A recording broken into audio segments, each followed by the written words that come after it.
KPCCയുടെ അധ്യക്ഷനായ കെ സുധാകരൻ തന്നെ ഒടുവിൽ തുറന്ന് സമ്മതിക്കേണ്ടി വന്നു.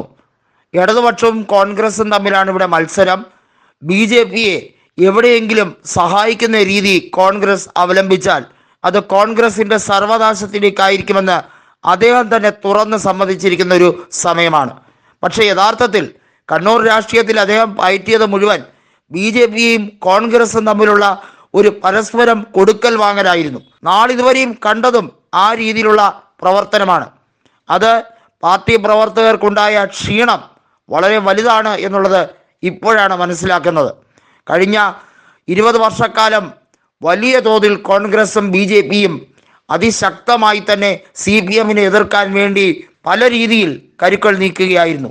തിരുവനന്തപുരത്ത് BJP 2ാം സ്ഥാനത്ത് എത്തിയതിന് കാരണമായത് ഉൾപ്പെടെയുള്ള കാര്യങ്ങൾ എടുത്തു പറയണം.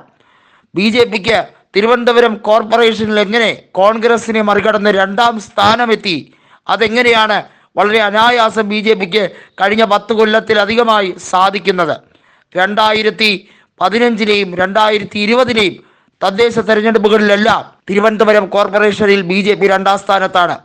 വൈകാതെ തന്നെ തൻ്റെ KPCC അധ്യക്ഷ സ്ഥാനം തെറിക്കുമെന്ന് ഉറപ്പായ സുധാകരൻ ഇപ്പോൾ പയ്യെ സംഘി ലൈൻ മാറ്റിപ്പിടിച്ചിരിക്കുകയാണെന്ന് സാരം. അതായത് VM സുധീരൻ അടക്കം മുല്ലപ്പള്ളി രാമചന്ദ്രനും K മുരളീധരനും എല്ലാ പ്രമുഖരായ കോൺഗ്രസ് നേതാക്കളും ഒറ്റക്കെട്ടായി ഇവിടെ KPCC അധ്യക്ഷനെയും അതുപോലെ തന്നെ പ്രതിപക്ഷ നേതാവായ VD സതീശനെയും ശക്തമായി ആക്രമിക്കുന്ന രീതിയിൽ, അതായത് രാഷ്ട്രീയ ആരോപണം നടത്തുന്ന രീതിയിലേക്ക് കാര്യങ്ങൾ എത്തിയപ്പോൾ ഇവർക്ക് മനസ്സിലായി കഴിഞ്ഞിരിക്കുന്നു, ഇനിയും സംഘപരിവാറുമായി അടുത്ത് ഇടപെട്ടാൽ അത് വലിയ രീതിയിൽ ദോഷം ചെയ്യും.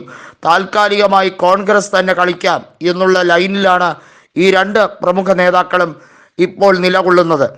തൽക്കാലം CPMനോട് എതിരിടണമെങ്കിൽ കോൺഗ്രസ് എന്ന് മാത്രം പറഞ്ഞുകൊണ്ട് മുന്നോട്ട് പോകുന്നതായിരിക്കും ഒരേ ഒരു ശരണം. അല്ലെങ്കിൽ അതിശക്തമായി തെരഞ്ഞെടുപ്പിൽ തിരിച്ചടിയേൽക്കും എന്ന് അവർക്ക് തന്നെ ബോധ്യപ്പെട്ട് കഴിഞ്ഞിരിക്കുന്നു.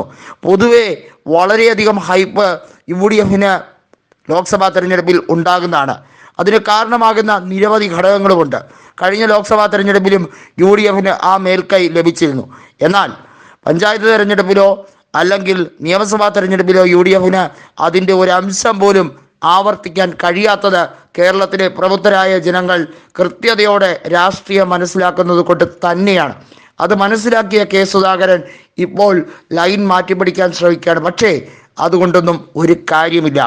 രമേശ് ചെന്നിത്തല അടക്കമുള്ള നേതാക്കൾ ഈ 2 പ്രധാനപ്പെട്ട നേതാക്കളെയും ഒതുക്കാൻ പല ആളുകളുടെയും, അതായത് പല നേതാക്കളുടെയും സഹായം പരോക്ഷമായി തന്നെ കൈപ്പറ്റാൻ ശ്രമിക്കുകയാണ്.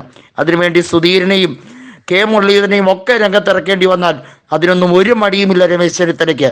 കൈവിട്ടുപോയ പ്രതിപക്ഷ നേതൃസ്ഥാനവും പാർട്ടിയിലുള്ള വലിയ പദവികളുമൊക്കെ തിരികെ പിടിക്കാൻ രമേശ് ചെന്നിത്തലയ്ക്ക് ഇതല്ലാതെ മറ്റൊരു വഴിയുമില്ല.